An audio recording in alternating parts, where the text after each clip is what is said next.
Hello everybody. Today is October the 3rd on Sunday. It's about 8 in the evening here. Beautiful day today here in Sapporo. My name is Kenneth Lee Sutherland. I was born in Seattle, Washington on December 23rd, 1963. So if you feel like sending me a small a birthday present, please do not hesitate. So this is the first take of the first video of my new YouTube channel. So my motivation for doing this, mainly a guy named Craig Adams, Craig with a K. He makes these beautiful, stunning videos of hiking in the mountains all over the world. And he walks alone and carries his cameras up there and a drone, and he walks back and forth. He has to set the camera and walk up, film himself walking up to the camera, and then he'll walk forward like 100 meters, filming himself walking away from the camera, and then he has to walk back 100 meters, get his camera, then walk 300, 400 meters, and repeat. And he goes back and forth like that, up and down. I mean, big, major. This guy goes everywhere around the world. If you haven't seen his work, check it out. And the other guy's name is Rick Beato. Big shout out to Rick. He is a guitar player and teacher. He's in Atlanta, Georgia. So if you're into guitars like I am, he's everything. Especially if you want to learn music theory, his is the place to go. He publishes this PDF. It's like, I don't know, 500 pages or something. And personally, I have no patience for music theory. But if you'd like to learn, I think any musician can only improve by learning theory. So what next? So I work here in Japan. I work for Hokkaido University in the School of Medicine. It's called radiation oncology. So for mainly cancer patients, when they get radiation therapy, they come to us. And my small part in a very large department is to help establish or set the couch position, so that before they turn on the X-ray machine, they want the patient position exactly. So anyway, so that's what I'm doing now. Now my position at Hokkaido University is assistant professor, which I started back in April of last year. Before that, I was a research fellow at Stanford University for 1 year. Before that, I was a researcher and an assistant, or what do you call, kind of like a lab tech at Hokudai. So while I was working as a research assistant, I worked for 7 years and I published 3 papers, and I earned my PhD in medical physics and engineering, I think. Um, Before that, I worked for this company here in Sapporo called JMac System. So J like Japan and Mac like Macintosh. They make medical software, basically. Any kind of mainly for a radiology, like a software that will display CT, MRI. They make big what do you call databases, picture archives, and all over Japan. They're not. I don't think they do much international. But when I started at JMac, that was the thing. They were going to go international, but since I left, that all went to hell. But I worked at JMac for about 6 or 7 years. Before that, I was a game programmer at a company called Hudson Soft. So I came to Japan in 1989. So I've been here for over 30 years. I worked at Hudson for about 6 or 7 years. I worked on a lot of games. I started off just checking the English. A Japanese person would translate from Japanese into English, and then we Americans and Canadians and British people would check, play the game and make sure all the English is as good as we can get it. But I studied computer science in college, so I didn't want to be an English checker my entire life. So I kept studying and learning as much as I could about game programming while I was working, translating or checking, and I gradually worked my way up as a programmer at Hudson, and later I'll be showing you some of the games that I worked on. Before that, what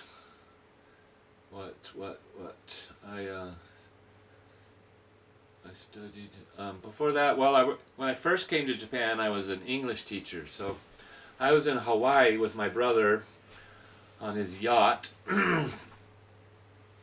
and my plan was to go to New Zealand because my sister had been there and she was raving about it. So my plan was to go to New Zealand and get into graduate school in Auckland, or in New Zealand, and that was the plan. But Mary, my sister, she came to Hawaii and met me and Rob on the boat, and she started raving about Japan, and that Japan is easy. At that time, it was what they called the bubble economy in Japan at that time in 1989. So, money was falling from the trees, and so she invited me to come to Sapporo. She was living in Sapporo, working for a company called Berlitz. Kaiwa means English Conversation School. So I did that.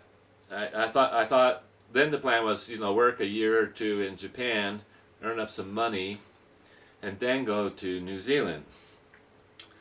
Well, I've been here 30 years in Japan, and I've yet to set foot in New Zealand. I hope so someday to go to New Zealand, but I haven't been there yet. So anyway, I worked for 1 year for Berlitz, but I really hated teaching English. God, I hated it. Oh, I'm not saying it's a bad job. It's just, it's a bad job for me. So what happened? I started working in this small company here in Sapporo. But then on the way to work or somewhere, I met by chance this guy named John on the subway. And we got to talking, and John said, "Oh, you should come to my company where I work, because I work in another software company named Hudson Soft." So that's how I got into Hudson Soft, was just a totally chance meeting John Greiner, John A. Greiner. Good guy. He's like a brother. He's like my brother in Japan. We both came to Japan at almost, I think he got here like 6 months before I did. And we're both still here, and we both love it. We would never, ever would we move back to America. So, let's see. Before I came to Japan, I was with my brother Rob on his yacht named Cutlass. And we sailed from, we started off in Annapolis, Maryland, on the east coast of America. Annapolis is near to Washington, D.C. and Baltimore in Maryland. So we sailed his boat from Annapolis down to the U.S. Virgin Islands, which is, gosh, that's a beautiful place. If you ever get the chance to go there, just go. So we spent about a year, almost a year, in an island called St. John in Coral Bay. Really, really pretty. We worked at various jobs. I think at first, what did I work as first? I worked in a restaurant. I was a cook. So I made hamburgers and steaks and shrimp and fries and salad and anything people like to eat. That was a good job. I liked it. That was called Shipwreck Landing. It's probably still there. It was a different owner. We also, me and Rob, we built this small house there in Coral Bay. That's another story for another day, but it was good for us because, you know, it was good money. We built this little house for a friend of John's, or a friend of Rob's. I forget her name. Linda was her name, and we'll be talking more about her later. So before that, I was in Seattle. After graduating from university, I worked 1 year in Seattle for the Environmental Protection Agency. So I wasn't an actual employee of the U.S. government, but I was a contractor. I worked for this company that contracts with the U.S. government. I forget the name of that company. What was that? I'll think of it later. So anyway, they did things like they had these machines to automatically monitor the air, or monitor water, or monitor this and that or the other, and collect all this data. So my job was to take all these mountains of data and somehow reformat them and put them into another form that you know, a scientist could make some kind of graph that he could then present. And so I worked EPA for about one year, and that was a pretty good job. I had two job offers when I first went to Seattle. One was with this little company that made these little answering machines, and I thought, wow, answering machines. I kind of had this image of these little, rickety tape, machines that answer your phone and leave a message after the beep. But later I really regretted going to EPA and not to the answering machine, because those guys are probably billionaires by now. They what they made was a software for digital answering machines. And so, gosh, they must be rich. And I interviewed at Microsoft, not as a programmer, but as a tech, like to answer the phone, and my computer will not turn on. What do I do? And gosh, basically I had 3 job offers, and I definitely should have gone to Microsoft, like without even thinking. Like, what was I thinking? I did not get into. Oh my goodness! It was This was like 1988, 87, 88, and I would definitely be a billionaire right now if I had been smart when I was 22. But I'm not. I'm here. I'm not a billionaire. In fact, I have almost no money. I have about $20,000 in the bank, but I have no debt. I have no alimony. So things could be a lot worse. Okay, I'm not complaining. Things can only get better from here, and I believe that they are going to get better. I think this COVID thing is in the rear view mirror. And gosh, I was so depressed. I mean, everybody was depressed, I know, during lockdown. In Japan, it wasn't the lockdown. It was more like it wasn't a lockdown. It was more like, applying the brakes instead of coming to a complete halt. A lot of companies shut down, like big amusement parks, and but only for a short time, and then they would open up again, and then they would close, and they would open up. And so Japan was never really suffered a lockdown like America, or I guess it was bad in Europe. But anyway, so before I went to Seattle, I was in Texas. So I was in Texas for 10 years. I went to junior high and high school and university in Texas. So my junior high was called Lake, or it was called Hill Country Middle School. Hello everybody at Hill Country Middle School. And then I graduated, went to Westlake High School, and I loved it. I didn't really like Hill Country for some reason. We'll get into all that later. But Westlake was a great high school, and it still is great. Hello to Nimai Malley there at Westlake, Austin, Texas. Great school. And I graduated from there, and I went to the University of Texas, which is great because it was just, in the same city. I could live at home, and I didn't have to spend money for out-of-state tuition. So in those days, UT was really cheap.